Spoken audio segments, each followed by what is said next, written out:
Ability doesn't lead to responsibility. Responsibility leads to ability. It's the people that take on responsibility for their own lives, for the lives of others, the ones that shoulder communal needs, the ones that commit to their goals way beyond what's possible. Those people who were regular beforehand, now, because they took on that responsibility, tap into their enormous power that's waiting inside them.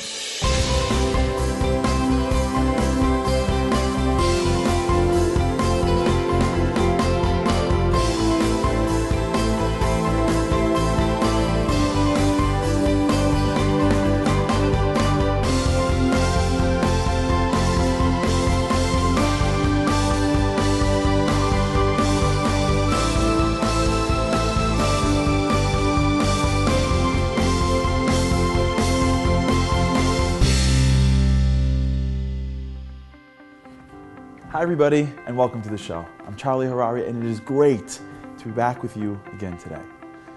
Have you ever been through a challenge that at the time you thought would knock you down, but looking back only made you stronger? Have you ever been through a crisis that in hindsight, you were amazed at how strong you really were? How'd you muster all that courage, that strength, that ability you were sure you didn't have? Well, the answer lies in one critical distinction.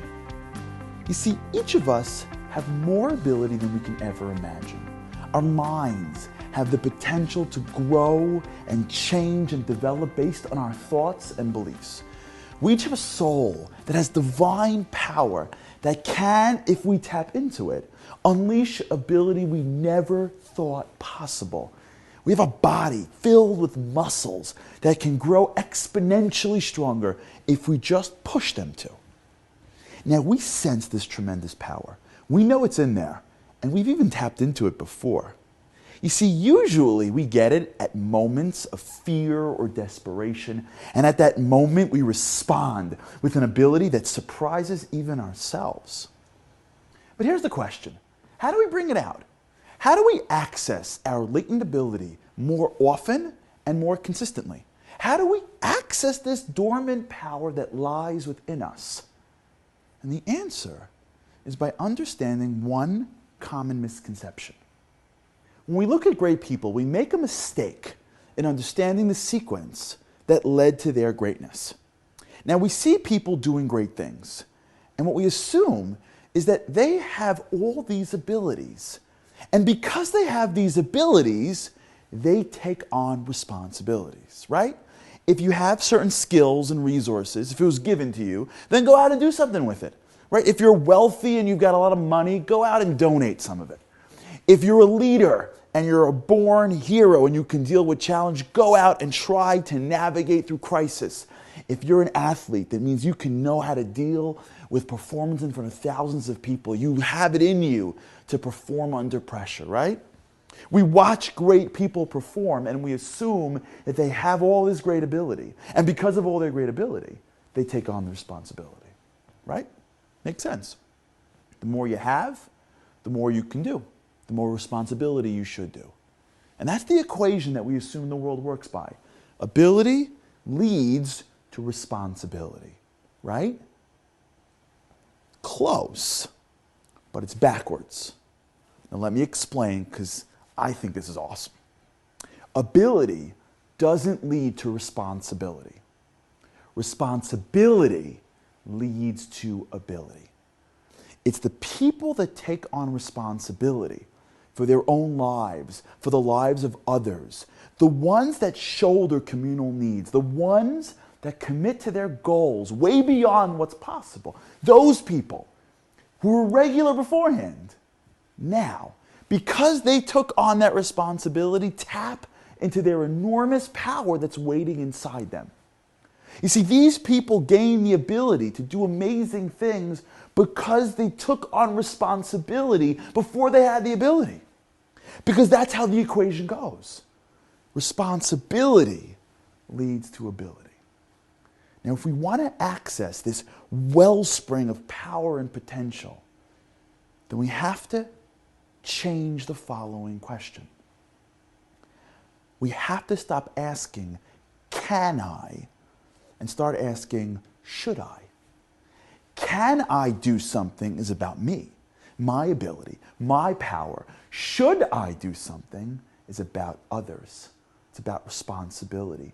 It's about potential.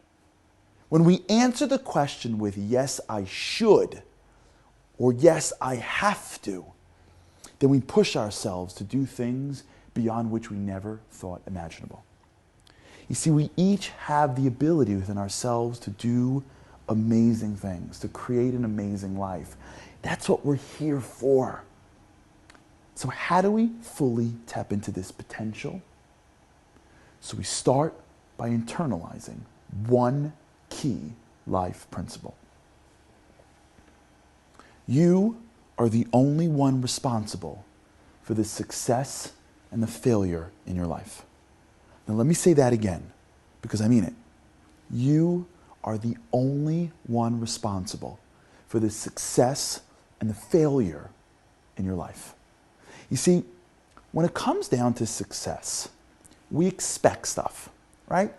We expect recognition.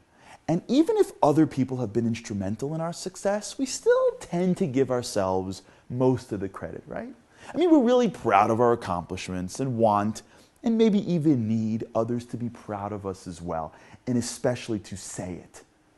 And if we don't get the right recognition, we feel insulted. However, we react differently when it comes to our failures. When we fail, our first instinct is to blame. We get angry with innocent people. We look for scapegoats. We go, no. We ignore the negative results, or simply, we just give up. We blame everybody else. It's not my fault. It was my family, my friends, my boss, my wife, the economy, the government, whatever. Not me. Now here's the problem.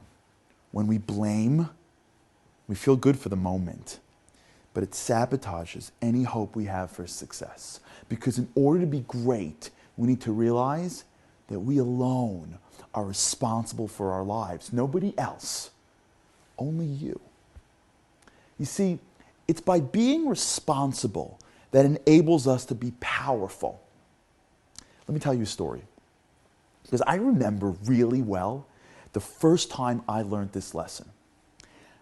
One of my first assignments as a lawyer was to argue a small pro bono case in front of a judge. I prepared like crazy. And the night before my appearance, a partner of the firm walked into my office and said, "Remember, when you're in front of the judge, there are no excuses." And I'm like, "Yeah, I know." And he's like, no, for real. Like there are really no excuses. Now I thought why he would tell that to me, and I realized he was so right. You see, when you're a student or a child, there's always a way out, right? There's always a back door, an excuse. And we spend so much of our time trying to get out of trouble that we actually become experts at excuses. The lawyer is responsible for every failure, regardless of the circumstance. Now, when I heard this, it threw me into a little bit of a tizzy. I was face to face with the stark reality of responsibility, but true responsibility. That safety net was cut underneath me, and now I was exposed and vulnerable. And I realized that there was nobody to catch me, nobody to bail me out. No one's cleaning up my mess. No, that's terrifying. But you know what else it is? Exhilarating. I mean, the raw fear of being responsible was accompanied by a counter feeling of excitement. I mean, I can make a real difference for my client. I wasn't just going through the motions. I can cause positive change. I'm not going to be a spectator tomorrow. My actions, my preparations, my taking responsibility will determine if I succeed or I fail. Isn't that what we all want? To control our destiny, to be in charge of our future. Well, that freedom comes with one massive cost. As the sign that sat on President Harry Truman's desk said, "The buck stops here." The buck stops here. You are responsible for the outcome, no one else. You need to fully understand and appreciate this with every fiber of your being, that only you are responsible for the success and the failure in your life. It's not your parents, your genes, your spouse, your kids, your boss, your employees, the law, the economy, the president. No one. The buck stops with you. That doesn't mean that others haven't presented challenges in your life. And that doesn't mean that everything went your way. And it also doesn't mean that you're not going to hit a wall that's out of your control or something you couldn't anticipate. It doesn't mean that you're going to control the circumstances of your future. But it means that you're going to control how you react to the circumstances. Accepting this is coming face to face with a scary feeling. No more excuses. You can't explain away a failure. You're the owner of your best and your worst, nobody else. You see, we don't fully appreciate that blaming others is toxic. It poisons our minds. While we may feel relief for a few minutes, when we deny responsibility, it hurts us because it prevents us from growing. It conditions us to be helpless. It conditions us to give up, to not appreciate what's inside. Why? So what if I deflect some blame and put it on other people? It makes me feel better. Maybe I'm not the best friend, but how is it detrimental to my life, you may ask? So let me share with you a story. I'm a parent. I remember when I brought my child home for the first time from the hospital. Now, every first-time parent remembers those first few days when you bring your first child home, right? You know what I'm talking about. Why? Because being alone with a child for the first time brings you face to face with the concept of being responsible, right? I remember it like it was yesterday. We hired a baby nurse. Now, baby nurses are these magical people that like wear white pants and white sneakers, you know them, and like the blue teddy bear shirt, right? And she was awesome. Like she brings my son in every morning and he's washed and he's cleaned, and then I get to play with him. And then as he makes a couple of too many noises, you know, I hand him back to the magical lady and she puts him back in the room. And I don't know, at night, I don't know what everyone's talking about. I slept like a baby. And then the day came. It hit me out of nowhere. I was getting used to this new like father thing. You know, what could be better? All the perks of being a dad minus the dirty diapers and the 2 a.m. bottle runs, you know? And I walked into the kitchen one morning and I saw an unfamiliar sight. The baby nurse was sitting at the table, but she was wearing regular clothes. Did it ever happen to you? Or like you see something out of context, you know? Like the first time you saw your teacher's husband, you remember that? Like you're in 3rd grade and you're like, who's that man? She's like, well, that's my husband. You're like, you're married? But like you're a teacher. Like, don't you live under the desk? You know what I'm saying? Like you ever have that moment where you're like, what? I looked at this nurse and I'm like, you wear regular clothes? Like, where's the teddy bear shirt? And she stood up and said to me, it was so nice to meet you. Thank you again and good luck. I'm like, good luck? It sounds like you were leaving. And my wife is now behind me. She's like, thank you too. We enjoyed having you here. Good luck to you as well. And I'm like, wait, I looked at my wife. I'm like, wait. Are you in on this? Like, are you kidding me? Like, can we talk about this for a second? Like, that's an actual person we have to take care of. I'll never forget. My son was in the crib and we walked our nurse out. And he was sleeping peacefully. And I peeked in and I'm looking, going, how bad could this be? Like, he's the size of a football. Like, I can spike him, for God's sakes. And then, as if on cue, because babies know how to do this, by the way. All kids. I don't think it's babies. Even teenagers have to do this, by the way. As soon as we're in our most vulnerable state, he starts to cry. But he's toying with us. So first it's like a little whimper, like, and then a cry, and then he is wailing and screaming. And I look at my wife, I'm like, oh, what do you do? She's like, I don't know. I'm like, well, call your mother. She's like, no, call your mother. I'm like, no, your mother, no, your mother. And finally I'm like, okay, no mothers. We brought him to this world. We have to figure out a way to keep him in this world. Remember that moment? You know it. Where your only goal in life was to keep the kid alive. Remember how simple it was back then? All you wanted to do was just keep them alive. And I remember it like it was yesterday. Just the two of us. We worked double as hard and definitely backwards. And after too many sleepless nights, diapers and formula, we realized that not only did we survive, but we kind of got the hang of it. We started figuring out that certain cries meant hunger, certain meant tired, and some meant that he was dirty. We learned how and when to feed him, bathe him, rock him, and even when to let him cry. Now, how do we figure this out? It's not because we were blessed with any special child-rearing talents, I can tell you that much. We didn't go to school for this. We figured it out because we had to. We had no choice. We were responsible. We were the owners of that baby. And the buck stopped with us. If we want to succeed in life, if we want to have the success that we think we deserve, we have to put ourselves into a situation where there is no choice, where there is no one to blame for our failure, where there is nobody to bail us out. Your goals and your dreams are yours. There's no one else responsible to see that you fulfill them except for you. And once you realize that and you put your back against the wall, then you tap into this enormous power that your soul has. You bring it out that was always there, but now can come out into the world. Then you find the strength and the brains and the creativity and the willpower and the guts that were always inside you, but you never accessed. Why? Because when we obligate ourselves to be great, we have no other choice. And when you find that inner strength, or you'll fail, you'll do anything to not fail. This reminds me of a story about a Spanish explorer called Hernando Cortez. In 1519, Cortez landed in Mexico to face an Aztec force. Now, after he unloaded the troops off his ship, he did something amazing.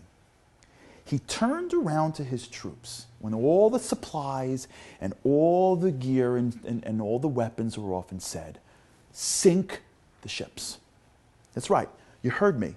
He had his men sink his own ships. Now, to me, that sounds a little insane and a recipe for disaster, but in truth, it was the exact opposite. Destroying the ships is what Cortez used to win the battle. You see, Cortez understood that this was going to be a difficult task. And he knew that as long as retreat was an option, he wasn't going to get the best out of his soldiers. His soldiers saw those ships sinking and realized that there's no way out. So they fought hard. And they won one of the most significant battles in the Spanish conquest of the Americas. So what about you? In the battle of your life, in your most important goals, are you willing to sink your ship, to put your back up against the wall, or are you always leaving an escape route? You see, this principle applies to each and every one of us. And you know, every once in a while we hear stories of people performing superhuman feats when faced with no alternative. You know, there's a story from High Island, Texas, where a grandmother named Marie Payton was cutting her lawn and her lawnmower got away from her. Now, this was a ride-on, hundreds of pounds lawnmower. Now, Payton's young granddaughter, Evie, was trying to stop the mower, but she got knocked underneath the machine while it was still running. Now, can you imagine a ride-on mower knocking over a little girl? Now, Payton thought that her granddaughter was done for. She ran up to the mower and lifted it off her granddaughter like it was nothing. Later, she comes back to the mower and found that she couldn't even move it. How is that possible? She lifted it off in one moment with amazing physical strength and couldn't move it in the next. How? Because she had to.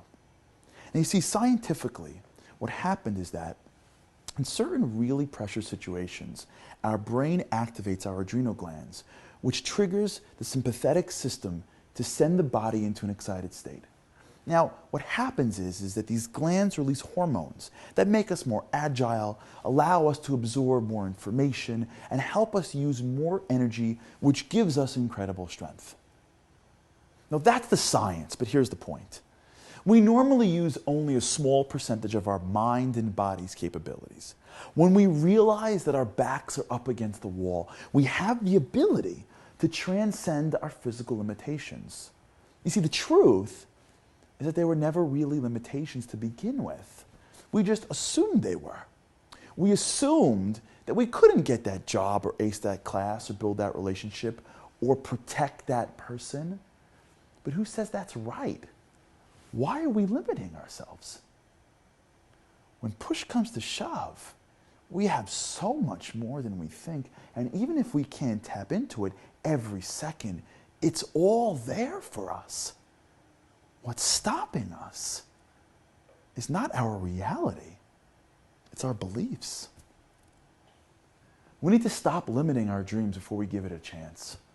You know, we need to start expanding what's possible in our eyes. We need to start committing ourselves to accessing the real power that's within us so that we have a chance at reaching our potential. There are a few people that embody this idea more than psychologist Viktor Frankl.